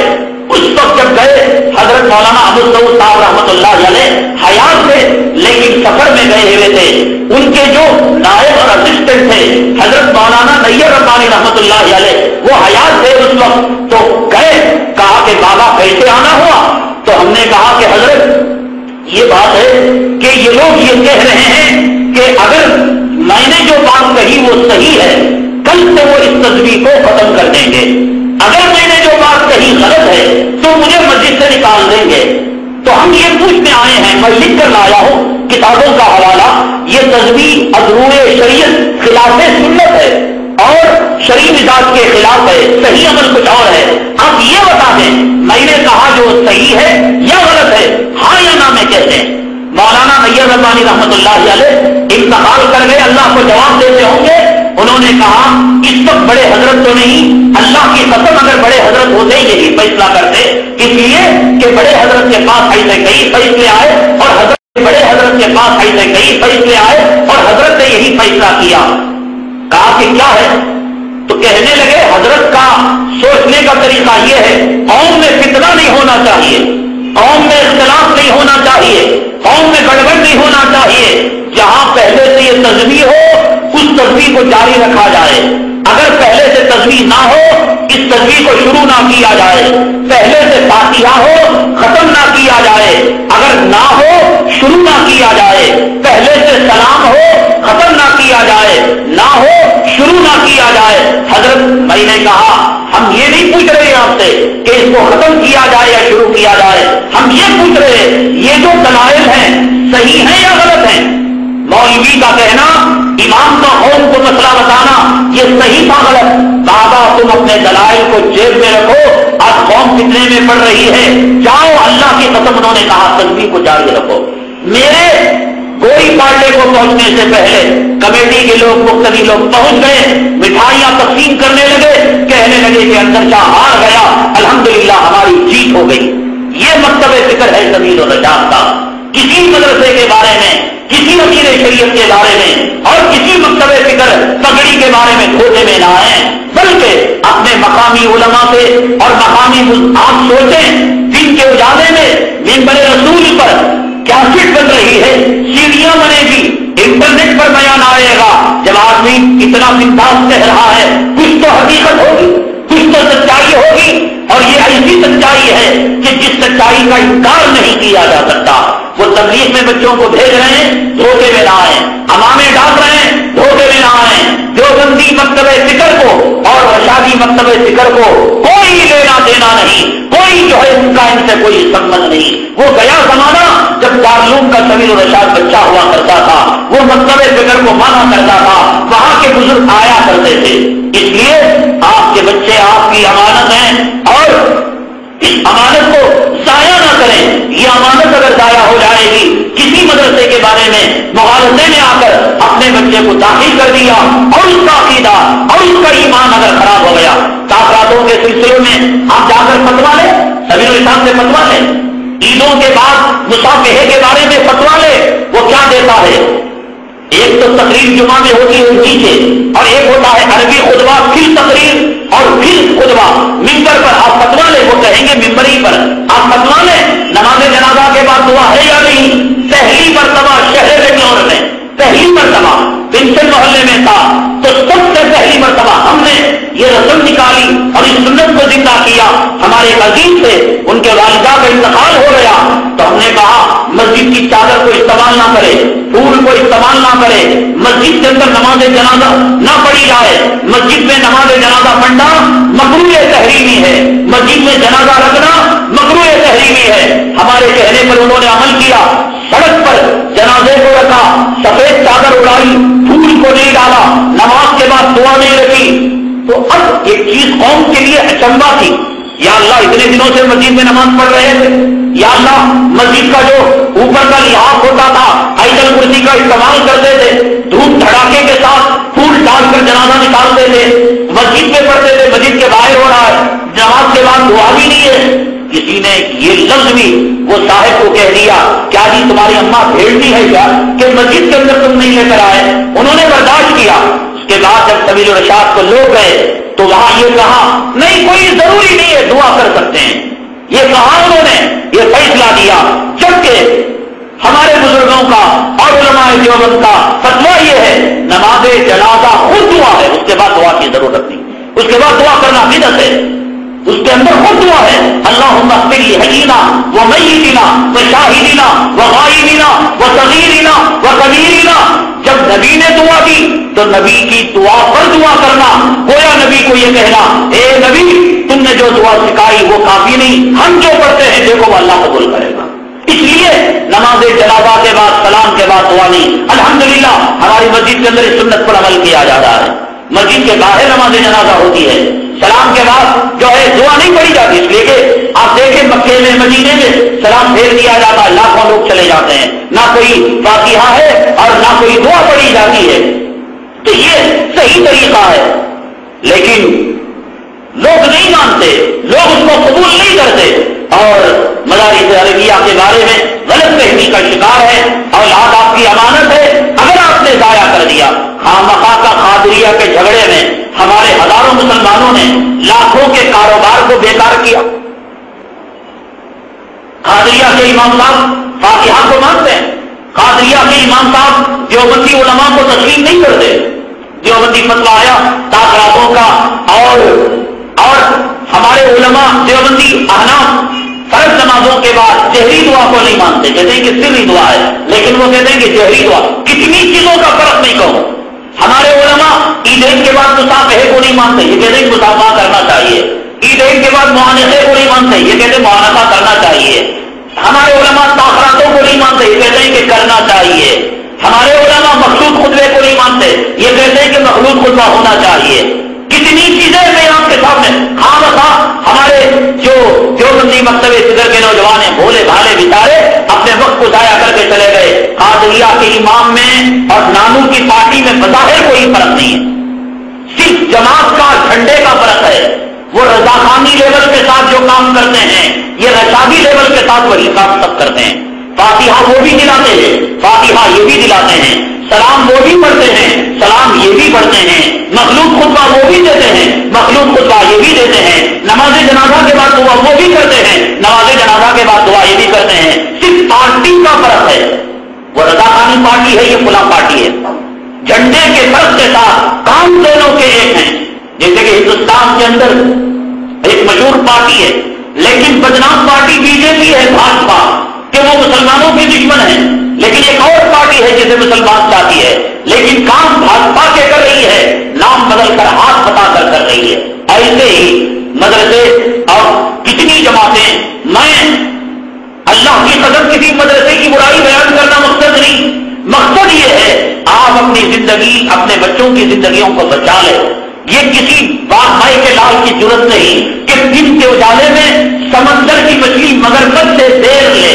بڑے بڑے سیاستدانوں سے ان کے تعلقات ہیں، بڑے بڑے عمرا سے تعلق ہیں، ان کے لیے کوئی لب کشائی کرتے ہوئے ڈرتا ہے، لیکن آپ کے بچے اور قوم کے بچوں کی امانت کے لیے اس چیز کو میں کتنے سالوں تک سینے میں چھپائے رکھوں کہ یہ مکتب فکر دیوبندی مکتب فکر نہیں، یہ مکتب فکر تبلیغی مکتب فکر نہیں۔ تبلیغ میں جانا ایک دھوکہ ہے، دیوبند کا نام لینا، علماء دیوبند کا نام لینا ایک دھوکہ ہے۔ اس کی سب سے بڑی دلیل میں نے یہ کہی کہ قاسمی ہونے کے باوجود باقوی کا نام لگاتے ہیں، وہ قاسمیت سے اتنی چڑ ہے، دیوبندی مکتب فکر سے اتنی چڑ ہے۔ اگر دونوں سے محبت ہوتی تو جیسے اپنے نام کے ساتھ کچھ لوگ لگاتے ہیں ندوی، قاسمی، مدنی، تو یہ بھی لگا لیتے۔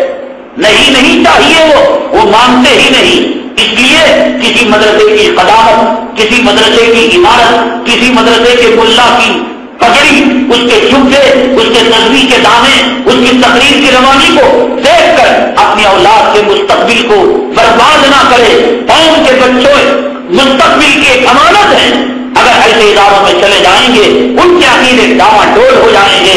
لا الہ الا ولا الہ الا مذبذبین بین ذالک، منافقوں کی کیفیت پیدا ہو جائے گی، نہ ادھر کے رہیں گے نہ ادھر کے رہیں گے، نہ دیوبندی رہیں گے نہ رضاخانی رہیں گے، بیچ کے رہیں گے، کہیں گے یہ بھی صحیح ہے وقت پڑھنے پر، کہیں گے وہ بھی صحیح ہے وقت پڑھنے پر۔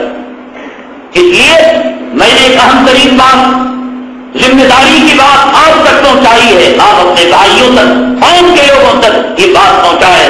دین کے معاملے میں ہمارا تساہل اور ہماری غفلت اس درجے بڑی ہوئی ہے کہ دنیا کے ایک ذرے سے بات کے بارے میں، چھوٹی چھوٹی بات کے بارے میں ہم تحقیقات کرتے ہیں۔ ہم اپنی بچی کسی کو ایسے ہی دے دیں گے؟ آپ نے اپنی بہن کسی کے حوالے یوں ہی کر دی، 17 مرتبہ تحقیق کریں گے، کسی کے حوالے یوں ہی کر دی، 17 مرتبہ تحقیق کریں گے، یہ لڑکا کماتا کیا ہے، اس کے بھائی کتنے ہیں، اس کے بہن کتنے ہیں۔ غفلت اتنی بڑی ہوئی ہے دین کے بارے میں، نہ ہم جس کے پیچھے نماز پڑھتے ہیں اس کے عقیدے کے بارے میں اور اس کے ایمان کے بارے میں، کیا ہماری نمازیں یہ اللہ کے دربار تک پہنچانے والا ہے؟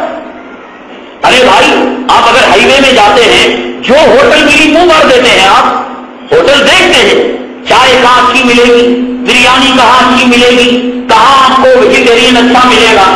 2 نوالے پیٹ میں ڈالنے کے لیے جو نوالے پاخانہ بننے والے ہیں ان کی تحقیق اگر آپ کر سکتے ہیں تو اپنے ایمان جس کے سپرد کر رہے ہو، اپنا نکاح جس سے پڑھا رہے ہو، اپنے باپ اپنی ماں کی نماز جنازہ جس سے پڑھا رہے ہو، اس کے ایمان کی کوئی فکر نہیں.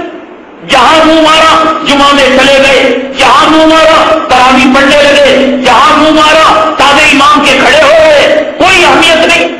یہ ڈرائیور ہے امام آپ کا، وہ آپ کی نماز کو لے جائے گا اس تک. حرام کھانے والا، بدعتی، فاسق، اولیاء کو گالیاں دینے والا، اس کی نماز ایک بالی اوپر نہیں جائے گی اور ان کی نماز اللہ تک لے جائے گا. کوئی اس کی ضرورت نہیں. قرآن صحیح پڑھتا ہے، قرآن غلط پڑھتا ہے، تقویٰ ہے یا تقویٰ نہیں ہے، کوئی آپ کو فکر نہیں ہے. کیوں آتے ہیں لوگ بڑی بڑی ہوٹلوں میں دور سے کھانے کے لیے؟ اس لیے کہ وہ لذت شناس ہیں، دنیا کی روٹی کو پہچاننے والے، دنیا کے لقموں کو پہچاننے والے ہیں، کپڑوں کو پہچاننے والے ہیں، چیزوں کو پہچاننے والے ہیں. اور نماز کو پہچاننے والا مسلمان آج تک نہیں پیدا ہو سکا. روزے کو پہچاننے والا، تلاوت کو پہچاننے والا، اپنے مدارس کو پہچاننے والا، اپنے علماء کو پہچاننے والا، سب علماء ایک، سب مسجدیں ایک، سب امام ایک کیسے ہو سکتا ہے؟ اس لیے کلام پاک میں اللہ نے فرمایا والذین اذا ذکروا بآیات ربہم لم یخروا علیہا صما وعمیانا. جب ان کے سامنے اللہ کی آیتوں کو پیش کیا جاتا ہے، قرآن کی باتوں کو پیش کیا جاتا ہے، وہ اندھے اور بہرے بن کر نہیں گرتے. وہ نہیں گرنا چاہیے، پہچاننا چاہیے ہمارا امام کون ہو، ہمارا خطیب کون ہو، ہم کس سے خطبہ سنیں، ہم کس سے قرآن سنیں، ہم کہاں نماز پڑھیں، ہم کہاں بیان سنیں. اس لیے کہ ہمارے پاس دین کی کوئی اہمیت نہیں. پیٹرول ڈالیں گے معلوم پورے بنگلور میں کہاں صحیح جو ہے تول ہوتا ہے، گوشت خریدیں گے ڈھونڈ کر جائیں گے. دین کی کوئی اہمیت نہیں اور دین کی کوئی عظمت نہیں. اب عظمت نہیں ہوگی اور حیثیت نہیں ہوگی، اللہ کی مار پڑے گی، اللہ کا عذاب نہیں آئے گا، اللہ کی پھٹکار نہیں آئے گی، اللہ تعالیٰ کی پکڑ نہیں ہوگی. اور کیا ہوگا؟ میں نے کہا افغانستان بھی پاکستان بھی سنا نا آپ نے، ایک مدرسے میں تہجد کے وقت بمباری کی گئی، 80 معصوم طلبا شہید ہو گئے، 80 معصوم طلبا شہید ہو گئے. اور ہندوستان کے علماء نام لیتے ہوئے پاکستان کا نام لے، وہاں کسی مدرسے کو برباد کیا گیا، ہم کیوں پکڑ میں آ جائیں گے؟ ہم ISI کے ایجنٹ کہلائیں گے؟ ہم پاکستان، ارے بھائی ایمان کا مسئلہ، نبی کریم صلی اللہ علیہ وسلم کے صفہ کے چبوترے کا مسئلہ، نبی کریم صلی اللہ علیہ وسلم کے صحابی حضرت ابو ہریرہ کی نسبت کا مسئلہ. ہمارا دل دکھے گا اگر کوئی مدرسہ بچھڑے گا، ہمارا دل دکھے گا اگر کوئی حافظ شہید ہوگا، ہمارا دل دکھے گا اگر کسی نمازی پر بمباری کی جائے گی، ہماری ذمہ داری. لیکن ہماری غفلت دیکھیے، شہر کے بنگلور کے رحمت نگر کے علاقے میں دن دہاڑے 3:30 بجے ایک کافر پاخانہ لے کر مساجد میں گھستا ہے اور 2-3 مساجد کو گندا کر چلا جاتا ہے. کہاں تک ہماری غفلت ہے، ہماری صورتحال ہے، ہمیں کسی چیز کی پرواہ نہیں. اب اگر کہا بھائی ذرا سنبھل کر کام کرنا، ذرا مصلحت سے کام کرنا، ہندوستان میں حالات بڑے خراب ہیں. خراب ہم نے کیا کیا؟ ہماری عزت کو ہم نے اپنے کلہاڑے سے مارانا، تب یہ نوبت آئی. ورنہ کافر جو ہمارے بڑوں کے آنکھ کے اشارے پر پیشاب کر لیا کرتا تھا، آج وہ کافر اللہ کے گھر میں آ کر پاخانہ بھی کر جا رہا ہے. آج وہ ہمارے اذانوں پر پابندی کی بات کہہ رہا ہے. منگلور کے اندر ایک امام کو شہید کر دیا گیا مسجد کے. کیا بیتا ہم پر؟ کئی کروڑوں کا مسلمانوں کی املاک کو نقصان پہنچایا گیا. ظالم فرقہ پرست پولیس نے کھلے ہوئے دن دھاڑے ظالموں کا ساتھ دیا، مسلمانوں پر ظلم کیا، مسلمانوں کے ہاتھ پیر توڑے، مسلمانوں کے مکانوں اور دکانوں کو جلانے میں مدد کی گئی. تم کہاں افغانستان کی بات کرتے ہو؟ تم کہاں جہاد کی بات کرتے ہو جو ہے فلسطین کی، پاکستان کی؟ ہمارے کرناٹک کے اندر کتنا ظلم ہو رہا ہے، کتنا ستم ہو رہا ہے اور کتنا تشدد ہو رہا ہے. اور ہماری بے بسی کا یہ عالم ہے کہ ایک فلم میں ناچنے والی رنڈی ہماری ماں اور بہنوں کے پردہ کا فیصلہ کرنے والی ہوگی. کھلے آپ وہ ناچنے والی رنڈی کہتی ہے کہ قرآن میں پردے کا کوئی ذکر نہیں، کوئی کے منہ کو لگام لگانے والا نہیں. اس رنڈی کے نام پر مسلمان اپنے بچیوں کے نام رکھیں گے, اس رنڈی کی اداؤں کو نقل کریں گے. اور اس میں زبان درازی کرتے ہوئے نبی کریم صلی اللہ علیہ وسلم کے ازواج مطہرات, ہماری ماؤں کے بارے میں, مسلمان عورتوں کے بارے میں, اسلام کے ایک اہم رکن کے بارے میں, سورہ نور کی آیتوں کے بارے میں لفظ کرتے ہوئے کہا کہ شریعت میں پردہ ہے ہی نہیں. میں جیسے ناچتی ہوں ویسی ناچے مسلمان عورتیں, میں جیسے تنگ چولی پہن کر آتی ہوں, جسم کو رنڈوں سے سامنے دکھاتی ہوں, ویسے مسلمان بچیاں ہیں. ایک طرف انگلینڈ کی مسلمان بچیاں خدا ان پر نصرت کرے, مدد کرے, ایسے زنا کے ماحول میں, ایسے انگریزی تہذیب و تمدن کے ماحول میں, اور اسلام مسلمان دشمنوں کے درمیان رہتے ہیں, پردے کے لیے فائٹ کر رہی ہیں, پردے کے لیے مقدمہ لڑ رہی ہیں. اور ہندوستان کے اندر ایک رنڈی کہتی ہے کہ ہندوستان اور دنیا کے مسلمان عورتوں کو پردے کی ضرورت نہیں, اور مسلمان خاموش بیٹھا ہوا. یہ بھی کوئی زندگی ہے؟ ہماری ماں ازواج مطہرات کے پردے پر حملہ ہو, ہمارے مساجد کے دو دیوار میں پاخانہ لیپا جائے, ہمارے مسجد کے اماموں کو شہید کر دیا جائے, ہمارے بھائیوں کو اور ہمارے بہنوں کی آبرو کی لوٹی جائے, ان کی آبرو کو لوٹا جائے, اور بھائیوں کو قید و بند کی صعوبتوں کے اندر مبتلا کیا جائے, اور انہیں گولیوں سے چھلنی کر دیا جائے, اور کہا جائے کہ انکاؤنٹر کے اندر مارے گئے, بھاگ رہا تھا, ہم نے گولی چلا دی. ہے کوئی مسلمانوں کا پرسان حال؟ ارے ہماری نمازیں صحیح نہیں, ہمیں اپنے اعمال کی فکر نہیں, اپنے دین کی فکر نہیں. کوئی مسجد کے مغلور کا امام مرے, ہمیں کیا لینا دینا؟ کسی علاقے کی مسجد کی پاخانے سے لیپا جائے, ہمیں کیا لینا دینا؟ کوئی رنڈی نبی کریم صلی اللہ علیہ وسلم کے دیے ہوئے عزت اور پردے کی چادر کو چاک کرے, کوئی ہے اپنے بھائی کی مسجد کے وقار کو بچانے کے لیے میٹنگیں کی جا رہی ہیں, عہدے کو بحال کرنے کے لیے لوگوں کو جوڑ کر منتیں سماجتیں کی جا رہی ہیں, اسلام پر حملہ ہو رہا ہے, کوئی فکر کرنے والا نہیں. ایک بھائی کی مسجد کو, اپنے مکتب فکر کی مسجد کو بچانے کے لیے, امام کے عہدے کو, تنخواہ کو بچانے کے لیے آج علماء اور قوم کے لیڈران ایک جگہ بیٹھ کر بات کر رہے ہیں, لیکن کسی نے یہ نہیں کہا ایک رنڈی نے اسلام کی آبرو پر حملہ کیا, اسلام کی عزت پر اور اسلام کی پاکدامنی پر حملہ کیا. تم نے بے روکی کی اور حکومت نے کہا اب یہ علماء کے فتوے بے اثر ہیں, یہ علماء کی تقاریر بے اثر ہیں. پہلے ہی کون سا مانتے ہیں لوگ علماء کو, کون سا فتوا لیتے ہیں؟ آپ نے داڑھی مڑائی فتوا لیا, آپ نے بینک سے لون لیا فتوا لیا, آپ نے عورت کی چوٹی کٹائی فتوا لیا, آپ نے سود کا کاروبار شروع کیا فتوا لیا. کون سا فتوا لیتے ہیں لوگ؟ یہ حکومت کو سوچنی پڑی کہ اب علماء کرام کے اور مفتیان کرام کے فتوے قوم کے لیے ضروری نہیں, قوم کے لیے ضروری نہیں, قوم اب حکومت کی بات مانے گی. پڑھو وَإِن تَتَوَلَّوْا يَسْتَبْدِلْ قَوْمًا غَيْرَكُمْ مَرَوْا. اللہ تعالیٰ کہتے ہیں اگر تم صحیح طریقے پر نہیں چلو گے تو ہم تمہیں غیروں کے طریقوں پر چلائیں گے. علماء کے فتوے کو نہیں مانو گے, کورٹ کے آرڈر کو مانو. علماء کے فتوے کو نہیں مانو گے, سپریم کورٹ کے اندر کافروں اور مجرموں اور رشوت خوروں کے فیصلوں کو مانو. کیا ضرورت ہے تقریر کرنے والے اور تقریر سننے والے کے بیچ میں آنے کی؟ کیا ضرورت ہے فتوا طلب کرنے والے اور فتوا دینے والے کے درمیان آنے کی؟ لیکن ہماری دین کی غفلت, ہماری دین کی کوتاہی, جس کا قوم پیدا مکمل اٹھا رہی ہے, جو بات کل تک ہم دور دراز سنا کرتے تھے اب آنکھوں کے سامنے دیکھ رہے ہیں. خدا نہ کرے کہ کل وہ ہمارے گھروں کے اندر وہ حادثہ پیش آئے, کل ہمارے گھر میں کسی ماں کی آبرو کو لوٹا جائے, کسی بہن کی آبرو کو لوٹا جائے, کسی بھائی کو قید و بند کی زندگی میں مبتلا کیا جائے, کسی کو بھی کہہ دیا جائے یہ البدر کا چھوکرا ہے, یہ لشکر طیبہ کا چھوکرا ہے, یہ ایسی کا ایجنٹ ہے, کچھ بھی کہہ کر, کبھی بھی کہہ کر, کوئی بھی سلوک آج قوم کے لوگ کرنے کے لیے تیار ہے.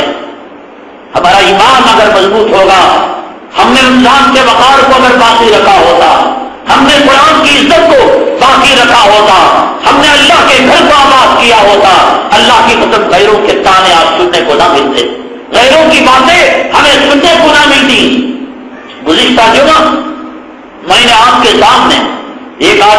موت کے بعد جو عذاب قبر انسان نہیں دیکھ سکتا، اس عذاب قبر کا معائنہ قرآن کی روشنی میں، حدیث کی روشنی میں، تجربات کی روشنی میں میں نے آپ کے سامنے پیش کیا۔ اب قبر کو کھول کر ہم نے کہا کہ مردے پر یہ بیتتی ہے، انجیکشن کیا جاتا ہے، مردے کو کیا سمجھ میں آتا ہے، پوسٹ مارٹم کیا جاتا ہے، سینے پر گھوسے مارے جاتے ہیں، آپریشن کیا جاتا ہے، دوائیاں پلائی جاتی ہیں، گلوکوز چڑھایا جاتا ہے۔ میں قرآن و حدیث کی روشنی میں بیان کیا کہ یہ مر چکا ہے وہ انسان، اور آنکھوں کے سامنے اللہ تبارک تعالیٰ یہ بتا رہا ہے۔ اتنا دیکھنے کے بعد بھی ہماری زندگی کے اندر کیا تبدیلی آئی؟ نماز آئی، فجر آئی۔ آج کتنے لوگوں نے فجر کی نماز پڑھی؟ گزشتہ جمعہ جن کے چہروں پر داڑھی غائب تھی، کیا مردے کی حالت دیکھ کر کیا اس جمعہ وہ داڑھی والے ہو گئے؟ آخر کب مانیں گے ہم؟ ارے مردے کو دکھا دیا گیا، جو چیز عالم برزخ کی ہے، علم غیب سے تعلق رکھتی ہے، اس کو دکھا دیا گیا۔ اور اللہ تبارک تعالیٰ وقتاً فوقتاً اللہ تبارک تعالیٰ اسے کارنامے دکھاتے ہیں۔ 1929 میں 1929 میں عراق کے اندر بڑا عجیب و غریب واقعہ پیش آیا۔ حضرت جابر رضی اللہ تعالیٰ عنہ کے فرزند حضرت عبداللہ اور حضرت حذیفہ ابن یمان رضی اللہ تعالیٰ عنہ کی 2 قبریں وہاں پر تھیں عراق کی سرزمین میں۔ اس وقت 1929 میں، یعنی 1300 سال بیت جانے کے بعد، 1300 سال بیت جانے کے بعد عراق کا بادشاہ خواب دیکھنے لگا کہ خواب میں یہ دونوں حضرات حضرت حذیفہ ابن یمان اور حضرت جابر ابن عبداللہ یہ خواب میں آ کر کہنے لگے، ارے بادشاہ، ہماری قبروں میں پانی آ رہا ہے، ہماری لاشوں کو اس جگہ سے کسی اور جگہ منتقل کر دے۔ بادشاہ نے سوچا لوگ ہیں، خواب دیکھتے ہیں، اتفاقی خواب ہوگا، اس نے خواب کو درگزر کر دیا۔ دوسرے دن پھر وہی خواب، حضرت حذیفہ ابن یمان، حضرت جابر ابن عبداللہ رضی اللہ تعالیٰ عنہما یہ دونوں خواب کے اندر آئے، اور آنے کے بعد انہوں نے کہا کہ خبردار، ہماری قبروں میں پانی آ رہا ہے، ہماری قبروں کو منتقل کریں۔ انہوں نے کہا اتفاق کی بات ہوگی، لیکن مسلسل 8 دن تک بادشاہ یہ خواب دیکھتا رہا، اور جب 8 دن کے بعد کہا کہ 1 دن کا اتفاق ہو سکتا ہے اور 2 دن کا اتفاق ہو سکتا ہے، 8 دن کا اتفاق نہیں ہو سکتا، تو ایک تحقیق کرنے والے کو بھیجا، قبروں سے دور ذرا کھدائی کر کر تو دیکھو کہ کہیں قبروں کے اندر اس رخ کی طرف پانی تو رس نہیں رہا ہے، ٹیک تو نہیں جا رہی ہے۔ کھودا گیا تو پانی نہیں تھا، تو کہا یقین ہے یہ خواب جھوٹا خواب ہے، ایسے ہی آیا گیا۔ لیکن اس وقت کے ایک عالم تھے، انہوں نے یہ خواب دیکھا اور یہی خواب دیکھا، اور جا کر بادشاہ کو ڈانٹا، اور اسی رات بادشاہ نے خواب میں دیکھا سرور کونین جناب محمد رسول اللہ صلی اللہ علیہ وسلم خواب میں آئے، فرمایا اے بادشاہ، حضرت جابر ابن عبداللہ اور حضرت حذیفہ ابن یمان کئی دنوں سے تمہیں خواب میں آ کر بتا رہے ہیں کہ ان کی خبروں میں پانی آ رہا ہے، مانتے کیوں نہیں؟ اب اللہ کے نبی صلی اللہ علیہ وسلم آئے تو بادشاہ چونک گیا۔ دوسرے دن سارے علماء کو جمع کیا، وہ ایک عالم تھا جنہوں نے یہ خواب دیکھا تھا، انہوں نے کہا ہاں بادشاہ میں نے بھی یہ خواب دیکھا ہے، ان قبروں کو منتقل کرنا چاہیے۔ تو چنانچہ وہ دن ایام حج کے دن سے ذی الحجہ کا مہینہ تھا۔ بادشاہ نے کہا جب نبی کریم صلی اللہ علیہ وسلم کا خواب آیا ہے اور دوسرے علماء نے بھی خواب دیکھا ہے اور کئی دنوں سے یہ خواب میں دیکھتا آیا ہوں، تو ٹھیک ہے اب جو ہے ہم ان قبروں کو منتقل کریں گے۔ تو چنانچہ عرب کے بڑے بڑے جو علماء تھے ان کو خط لکھا، وہاں کے بادشاہ کو اطلاع کی، تو لوگوں نے کہا ایام حج ہیں اور دنیا بھر کے پرہیزگار مسلمان حج کے لیے آتے ہیں، جب اتنے ہی دنوں کی تاخیر ہو گئی، ایک کام کریں آپ حج کے دنوں کے ٹلنے کے بعد آپ ان قبروں سے ان مبارک لاشوں کو نکال کر دوسری جگہ آپ منتقل کریں۔ تو بات مان لیا، عراق کے بادشاہ نے کہا ٹھیک ہے۔ حج کا موسم گزر گیا اور گزرنے کے بعد حج مکے کے مدینے کے اہل عرب کے بڑے بڑے علماء اور بڑے بڑے بزرگان دین آئے اور لاکھوں کا جم غفیر تھا اور لوگوں کے سامنے ان قبروں کی کھدائی کا منظر تھا۔ اس زمانے میں 1929 میں بڑے بڑے بڑے اسکرین لگائے گئے کہ جو لوگ قبر کے منظر کو نہ دیکھ سکے وہ اسکرین کے اندر دیکھیں اور اپنے ایمان کو تازہ کریں۔ چنانچہ اللہ اللہ کر کے وہ دن آیا، قبروں کو کھودا گیا، حضرت حذیفہ ابن یمان اور حضرت جابر بن عبداللہ رضی اللہ تعالیٰ عنہ کی مبارک لاشوں کو نکالا گیا، تو آپ کے لاشوں پر، مبارک لاشوں پر جو کفن تھا وہ کفن بھی میلا نہیں ہوا۔ اللہ تبارک تعالیٰ کبھی کبھی یہ منظر قوم کے سامنے دکھاتے ہیں، لوگوں کے سامنے دکھلاتے ہیں۔ چنانچہ وہاں سے کئی میل دور ایک محدود مقام پر آج جہاں پر حضرت حذیفہ ابن یمان اور حضرت جابر ابن عبداللہ رضی اللہ تعالیٰ عنہ کی مزاریں ہیں، یہ وہ جگہ نہیں جہاں ان کو 1300-1400 سال پہلے دفن کیا گیا تھا۔ 1300 سال بعد بھی اللہ تبارک تعالیٰ نے صحابہ کرام کے نہ صرف یہ کہ جسموں کو محفوظ رکھا، ان کے کفنوں کی تک حفاظت کی۔ اللہ تبارک تعالیٰ قدرت کے یہ کارنامے کبھی کبھی دکھاتے ہیں۔ میں نے گزشتہ جمعہ آپ کو بتایا تھا، قبر میں کسی آدمی کو دفن کیا جاتا ہے، 2 دن کے بعد اس کی کیفیت کیا ہوتی ہے، 4 دن کے بعد اس کی کیفیت کیا ہوتی ہے، 1 مہینے کے بعد قبر اس کے ساتھ کیا سلوک کرتی ہے۔ یہ دنیا کے ایک ملک نے قبر کے مردوں کے ساتھ یہ تجربہ کیا اور ان کے ساتھ یہ جو ہے معائنہ کیا اور قبر کی لاشوں کو نکالا، اور نکال کر آپ جانتے ہیں کہ مصر کے اندر اس زمانے میں مصر کا جو بادشاہ ہوتا تھا فرعون، مرتا تھا تو اس کو کیمیکل لگایا جاتا تھا، اس کو کہتے تھے ممی کرنا، یعنی کیمیکل لگا کر لاش کو محفوظ کیا جاتا تھا۔ قبر کی 3 دن کی لاش، قبر کی 13 دن کی لاش، قبر کی مہینہ بھر کی لاش، قبر کی 3 مہینوں بھر کے بعد کی لاش، قبر اس کے ساتھ کیا سلوک کرتی ہے۔ قبر کے فرشتے جس جسم کے ساتھ، جس جسم پر آج انسان ناز کرتا ہے، جن آنکھوں پر فخر کرتا ہے، جس جسم پر شان کرتا ہے، مرنے کے بعد قبر اس کے ساتھ کیا سلوک کرتی ہے، ایک آنکھوں سے کا حال آپ کو میں انشاءاللہ اگلی جمعہ بتاؤں گا۔ اللہ تعالیٰ سے دعا ہے اللہ تبارک تعالیٰ ہمیں سدھرنے کا موقع نصیب فرمائے، اللہ تبارک تعالیٰ ہمیں توبہ کی توفیق نصیب فرمائے، اللہ تعالیٰ ایمان پر ہمیں قائم رکھے، ایمان پر خاتمہ فرمائے۔ آمین۔ الحمد للہ رب العالمین۔